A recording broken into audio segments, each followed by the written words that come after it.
This is episode 4 of my motorhome, my RV, and what I did was I found a fuel leak on top of the gas tank. So I cut an opening in the floor inside the cabin. I went down to my gas tank and I changed the hoses. I put a new fuel pump on. I put a new fuel filter on. Then I just talk about fuel delivery systems in general, carburetors and fuel injection. So if you ever run across these problems, you'll see what I did. And so let's go. Now here's what I did. I put a fuel filter, a clear one, up in here where I could open the hood and see that I'm getting gas. Then went down underneath right here and I put in a brand new fuel pump. And then the guy told me the sock in the tank might have fell off. I don't know how he knew that.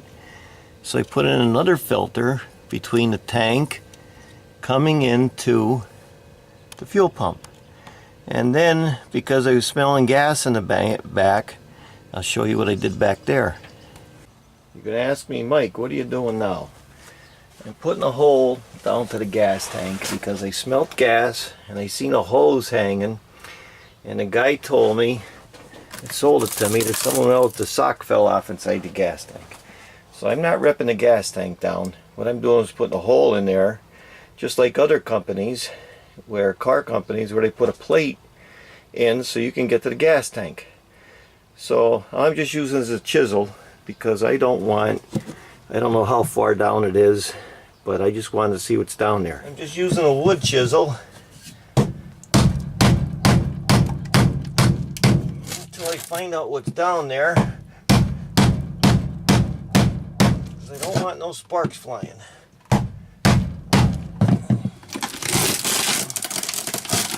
Aha! 2x4 right away. So now I know where I'm at, so I can take a couple shortcuts.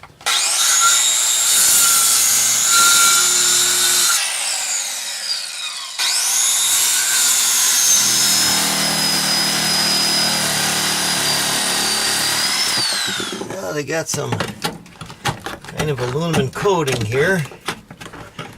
Right here, that's the bed of the truck. So that's what I'm going to have to chisel through. I'm using is a regular wood chisel, sharpened it real good. And I'm cutting through here a little at a time, making sure I don't go through the gas tank. Mike, did you ever go through the gas tank before? Yes, I did. I don't want to do it no more. Now, as you can see, I cut the hole over here after measuring and leveling and everything, but that's not where it's at. The hole is over here. I'll show you. So, that's where we're at right now. That's what I'm looking for. Here's why I did this. Looking in there, and I see a couple cracks in that line. That's what I'm looking for, and if I had to go and rip the gas tank down and everything, it'd be a mess. So I'm going to follow all these lines, find out where they go, and probably replace anything that's bad. And then I got access to my tank and my sending unit without having to rip the tank out. So that's why I'm doing this. Now what I'm doing is cutting me some strips of fiberglass to cover those holes so no critters get in. And then I'm going to have to make a plate that goes around here to cover that. Now I got some fiberglass resin. I paint everything and put it on. That goes around all those holes and whatever. That'll seal that up real good. See that? Go around checking there's no air leaks or nothing. Now here's something interesting. I started the vehicle up and I went around checking for all leaks, and there was no leaks. And when I turned it off, all the gas came through the old gas line and it flooded this whole thing. And that's why I kept this off. I wanted to make sure I was right. So I changed the gas lines. I changed this gas line, changed this gas line, and I capped that one, and I made myself a nice metal plate that's going to go in there. It's and I'm going to seal all around, and then I could check this every once in a while to make sure I'm right.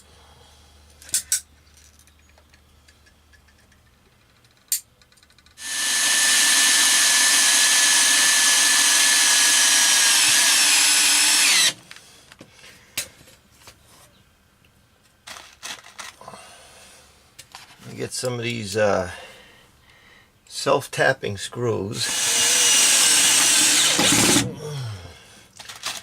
I tap it in there.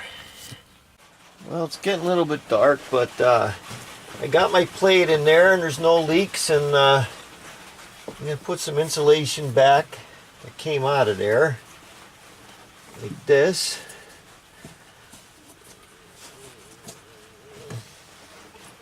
And then I got my little plate. The plate goes right over the top of that like that. See that? And then the carpet goes right over the top of that. And that's it. If I want to get in there, I just lift the carpet up and I'm at my gas tank. Now today I'm changing a fuel pump. I took it off. This is the old fuel pump. And there was a plate over it like this, and then it has a thing that comes off the cam like this. So this naturally falls down, and you got to get this touching that cam. Here's the directions right here before you even get into it. You see the top one, that's a different, which is with the cam, but this is the one with the push rod. So when you're putting these things back together, you got to be real careful to get that push rod there. What I like to do before I install this, get a little oil up in there. Make sure all that stuff is oiled up. That's the fuel pump. This one has 3 different inlets and outlets, and you got 2 bolts to take the pump off, and then there's a plate way down at the bottom. Up in here you got 2 bolts. I didn't want to spend a lot of time on the gas part of it. You know, a truck only needs 2 things to keep going, gas and spark, and they really complicated it over years. If you want to get spark anymore, it goes through the computer system, the fuel injectors go through the computer system, everything's got complicated. But with carburetors, it's simple. That truck right there is a 1980, and my motorhome's an 82, and the engines are exact. I've been working on them for a while. I already did a video on how I rebuild an Edelbrock carburetor, and I did a Holley universal electric pump for carb, and I did another video on my other truck called Changing from Fuel Injection to a Carburetor, Chevy Truck 4.3. So gas is like the simple thing. When they got into the pollution stuff, they put everything through computers, so instead of you doing all the choke work and all the timing and everything, the computer does it. But when the computer goes down, it's a nightmare, and not everybody could fix it. I just wanted to do another, this is part 4, and the only last thing I'm going to show you is I found out where my water tank is on my motorhome. So I figured out where my water tank is. You open up this little thing, and you fill that with water. You put the hose in there, and then you go inside. And I go inside, and right where the bunk bed was, I open the bunk bed up. There behind there, that's the water tank. So that hose goes from outside into the water tank. And then I go to the back of the RV and I look underneath. Right up in there is the water drain. So the battery is hooked up, and you press this button right here. That turns the water on. It turns it off. You hear the pump running, and then when it builds up enough pressure, it starts again. Then you can just turn the whole system off right there. I'm going to talk a little bit more about fuel delivery systems. What I have is a mechanical fuel pump because it was a carburetor, and that fuel pump provides pressure between 5 and 7 pounds. And the only thing usually went wrong with the mechanical fuel pumps is it has a diaphragm in it, If that diaphragm busts, it'll start leaking gas inside the engine and burn your engine up. Good way to test to see if that's happening is you check your oil. If your oil is getting filled up more and more and more, that's a good indication.